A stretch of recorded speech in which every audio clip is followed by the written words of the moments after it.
E aí, galerinha, tudo bem? Como é que vocês estão? Professora Tati de História na área. E hoje a gente vai gravar esse vídeo e falar sobre Revolução Russa. A gente já fez um primeiro vídeo sobre antecedentes da Primeira Guerra, a gente fez uma outra série de vídeos sobre as fases da Primeira Guerra, esse, se eu não me engano, são 3 vídeos, e agora a gente vai falar sobre a Revolução Russa. Na verdade, a gente finalizou, né, a Primeira Guerra no outro vídeo, mas a gente não conseguiu falar sobre o motivo da saída da Rússia da Primeira Guerra. E falar isso no outro vídeo acho que ia dar uma misturada, então eu preferi deixar esse assunto aqui, assim como a gente faz na sala, né? Falando sobre a Revolução Russa no outro espaço, que é esse vídeo aqui. Antes da gente começar sobre a Revolução Russa em si, é bom a gente entender, eu sempre friso muito isso, a gente entender o contexto histórico, né? A parte introdutória ali, o que estava rolando na Rússia para que ela tivesse de fato entrado na guerra, tivesse saído na guerra em 1917. Primeira coisa que a gente precisa entender, a Rússia, ela é um país, gente, continental. Dá uma olhadinha ali no mapa e vê o tamanho do território russo. É gigantesco. Apesar de ser um território muito grande, isso não queria dizer que a Rússia era um território rico, muito pelo contrário. A Rússia, quando ela entra, na verdade, na Primeira Guerra Mundial, ela ainda está vivendo uma versão de uma, como se fosse um país semi-feudal. Vocês lembram lá do feudalismo, né? Pois então, a Rússia vivia mais ou menos dessa forma. Ela era muito agrária, extremamente agrária, e as poucas indústrias que existiam na Rússia, elas eram inglesas. Lembra que eu comentei com vocês que quando a gente falava sobre o fato da Inglaterra ter entrado para defender a Rússia, quando a Sérvia declarou guerra para a Rússia, lá com a morte do Franz Ferdinand? Pois então, a maioria das indústrias, né, as poucas, né, que existiam na Rússia nessa época, eram inglesas. Então, quer dizer, a Rússia, a estrutura dela mesma era uma estrutura praticamente semi-feudal. Outra coisa importante para lembrar é que a Rússia, ela era o que a gente chama de uma mistura de teocracia com autocracia, porque a Rússia tinha um sistema de governo que era o czarismo, baseado na pessoa do czar. O que era o czar? Se a gente for puxar lá dos Césares romanos, né, era mais ou menos o significado do que era o César, né, lá em Roma, como fosse uma espécie de imperador. Então, o czar, que na época era o czar Nicolau Romanov, a família Romanov é quem comandava esse czarismo ali na Rússia, eles governavam assim com mãos de ferro, né, gente? A população na Rússia vivia numa situação de extrema pobreza, as pessoas que viviam no campo, não havia representatividade quase nenhuma na Rússia, e logo o tipo de governo, né? O que era o czarismo, como eu disse? Era uma mistura de teocracia com autocracia. Autocracia, né? Entenda-se um governo próprio, então onde você consegue fazer as suas próprias leis, quase uma espécie de uma ditadura, e você tem a teocracia. A teocracia, para quem não lembra lá das outras séries, é uma espécie de um tipo de governo onde existe um mando da igreja, de uma religião, vamos dizer assim. No caso da Rússia, a Rússia é uma igreja ortodoxa grega. Lembra lá daquele cisma do Oriente, que aconteceu aquela divisão lá em 1054? Então, a Rússia ela ficou com a parte do Oriente, que seria a igreja ortodoxa russa, que era uma igreja muito severa. Até hoje em dia a gente usa a palavra, né, a gente quer dizer, fulano é muito ortodoxo, né? A gente acaba dizendo que fulano é muito severo, muito rígido. Então era mais ou menos esse o significado. Então a Igreja Ortodoxa Russa é a que deu origem aí a essa religião que tinha ali na Rússia, né? E a outra parte da cisma do Oriente ficou lá com a Igreja Católica Apostólica Romana, né? No caso da Igreja Ortodoxa Russa, eles não deviam satisfação ao Papa, vamos dizer assim, né? Eles tinham, não era o Papa que comandava, era o Patriarca, né? Então eles tinham aí essa questão do agravante da Igreja Ortodoxa Russa ser muito rígida, muito severa, então acabava mantendo a população ali mais na linha, né? Então, além disso, a gente pode citar outras coisas também da Rússia. A questão do clima, que a gente sabe que não ajudava muito, uma das regiões também mais frias, né, do planeta, é ali a região da Sibéria, que fica na Rússia. Então, o clima também não ajudava. Para um país que era agrário, realmente um clima assim muito frio não era muito legal, né? Então, a Rússia tinha essas características. Outra coisa importante da gente falar é que quando a gente fala também da situação que a Rússia vive, principalmente da população, é importante a gente frisar que a Rússia, ela, além da situação dela, com o povo que vivia lá não ser muito bacana, o povo andava meio pistola, que a Rússia tinha participado em 1904, portanto antes do estopim da Primeira Guerra, ela tinha participado da Guerra Russo-Japonesa. O que foi essa Guerra Russo-Japonesa? Essa Guerra Russo-Japonesa ela aconteceu em 1904 por uma região ali, que era uma região meio fronteiriça, que era a região da Manchúria. Os dois países, tanto a Rússia quanto o Japão, eles tinham muito interesse nessa região. Só que deu uma coisa meio de Davi e Golias, sabe? Naquela luta que você acha que o grandalhão sempre vai ganhar. Pois é, a Rússia saiu no prejuízo e acabou perdendo essa região da Manchúria na Guerra Russo-Japonesa, para o Japão, obviamente, né? Então a Rússia já tinha acumulado aí uma situação econômica meio complicada, ainda mais agora por ter investido dinheiro numa guerra por conta de uma região e ter acabado por perder essa região da Manchúria. Outra coisa importante é que em 1905 a gente vai ter um evento que vai marcar também a história dessa Revolução Russa, que vai ser o Domingo Sangrento.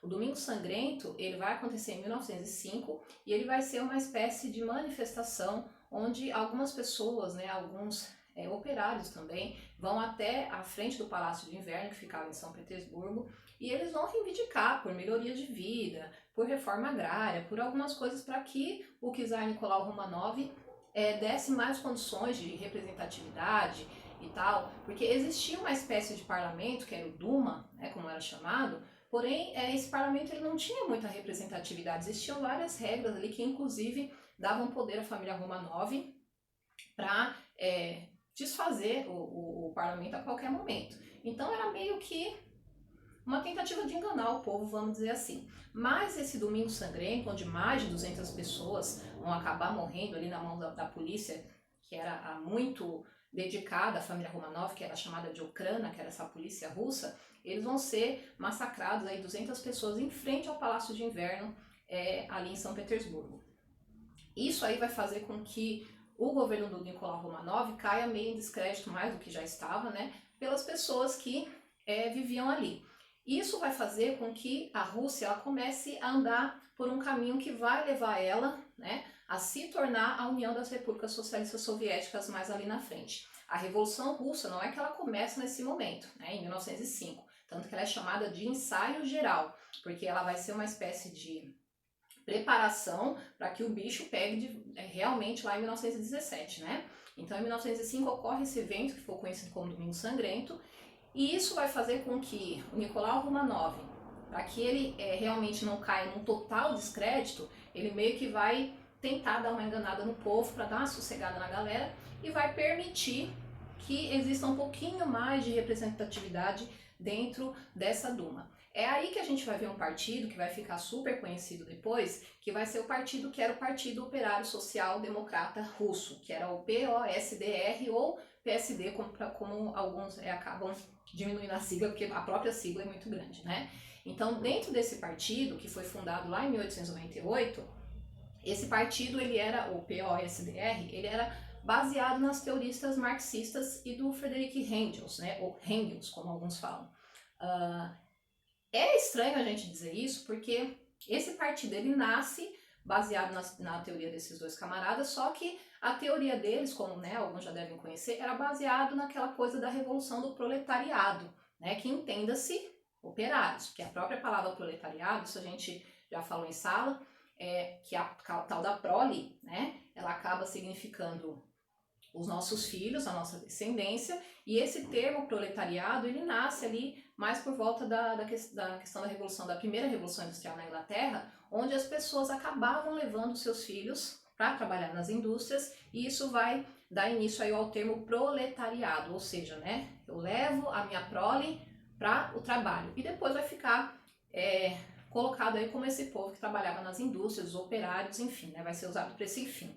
Só que no caso da Rússia, fica meio estranho a gente achar que logo essa teoria marxista e do Friedrich Engels vai acabar ditando aí meio que a filosofia desse partido, porque a Rússia era agrária, né? Como a gente falou, a Rússia era semi-feudal. Então você falar de uma revolução do proletariado, de operários, sendo que era um país que quase não tinha indústria, então cadê os operários, né? Mas enfim, essa vai ser a teoria usada aí para a fundação desse partido em 1898, né? Baseado nas teorias do Karl Marx e do Engels. Outra coisa importante é que o Lenin, que vai ser uma figura tão conhecida durante esse processo de Revolução Russa e depois durante a própria criação da União das Repúblicas Socialistas Soviéticas, a URSS, o Lenin vai entrar em 1902. Então ele não entra no início do partido. Na verdade, só assim a caráter de curiosidade, Lenin na verdade era um pseudônimo, né? O nome dele era Vladimir Ilyich Ulyanov.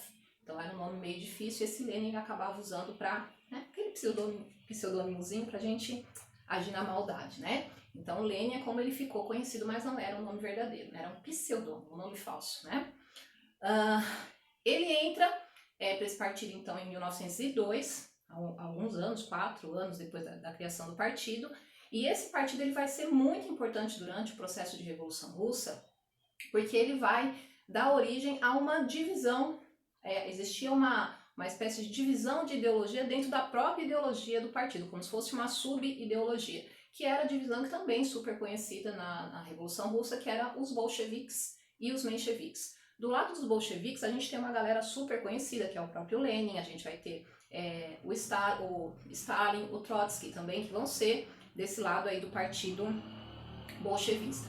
E do outro lado a gente vai ter os mencheviques. Traduzindo do russo, bolcheviques era a maioria e mencheviques era a minoria. Eu até brinco com os alunos, quando se a gente quiser guardar isso para não esquecer na prova, sempre cai aquela perguntinha, quem era um, quem era outro. É só lembrar que, apesar do erro de português, né, gente, crasso, mas você pensar em mencheviques, minoria.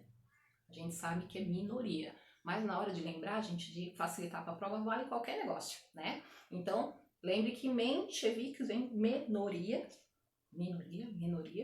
e era a parte que era composta por menos pessoas, vamos dizer assim, né? E os bolcheviques eram a maioria.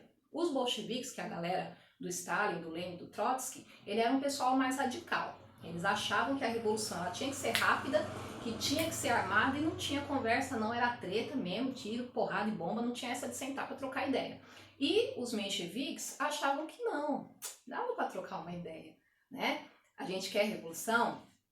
A gente super quer, mas a gente acha que dá para trocar uma ideiazinha básica, porque os bolcheviques, eles acreditavam que tinha que ser uma coisa sem transição. Pá, aconteceu, quebrou tudo, botar fogo lá, revolução. E os mencheviques achavam que eles precisavam primeiro passar por um período capitalista na Rússia, porque a Rússia era extremamente pobre, como a gente já falou, e não dava para fazer uma revolução do proletariado, sendo que mal existia um proletariado, existia a galera do campo. Então eles ficavam aí nessa briga de ideologias e isso vai dar problema, né, gente? Porque a gente vai ter, na verdade, a Revolução Russa ela vai se dividir em 2 pedacinhos, no início de 1917, em março, e depois mais para outubro, mais para o finalzinho de 1917. As duas ocorrem no mesmo ano, mas elas ocorrem de formas diferentes, né? Então, outra coisa importante também, gente, que eu gosto sempre de frisar, é que existe uma diferença básica entre o que é revolução e o que é revolta. Tá? Eu sempre falo que revolta, gente, é revoltinha. Você vai lá, você fica revoltado, você pode quebrar uns pratos, você pode fazer um escândalo, dar um piti, e o que mudou? Nada. Então, revolta, ela não vai mudar em nada a sua vida, muito menos a vida de uma sociedade. Agora, a revolução, aí o bicho pega. Então, para a gente considerar como revolução, a gente diz que precisa haver uma mudança de status quo. O que é esse status quo, né? Seria uma mudança de governo, uma mudança na vida das pessoas, quando você tem uma mudança radical. Se você teve um período, sei lá, o pessoal foi pra rua, se manifestou e o governo foi derrubado, virou um outro tipo de governo, aí sim, poxa, a gente teve uma revolução. Agora, se a galera foi pra rua, foi fazer barulho e no final das contas não deu em nada, gente, foi só uma revoltinha, né? Então a gente, em história principalmente, a gente costuma dar um pouco mais assim, né, de importância para as revoluções, porque essas sim foram mudanças de status quo, né? Houve uma mudança radical no que estava acontecendo economicamente, politicamente, socialmente, enfim. Então aqui a gente está falando que foi uma revolução russa. Então não foi só uma revoltinha, né? A gente volta no vídeo, para esse vídeo não ficar muito longo, que eu sei que vocês não gostam. A gente volta no outro vídeo para finalizar esse processo do que foi a Revolução Russa. Fechou? Beijo, até a próxima!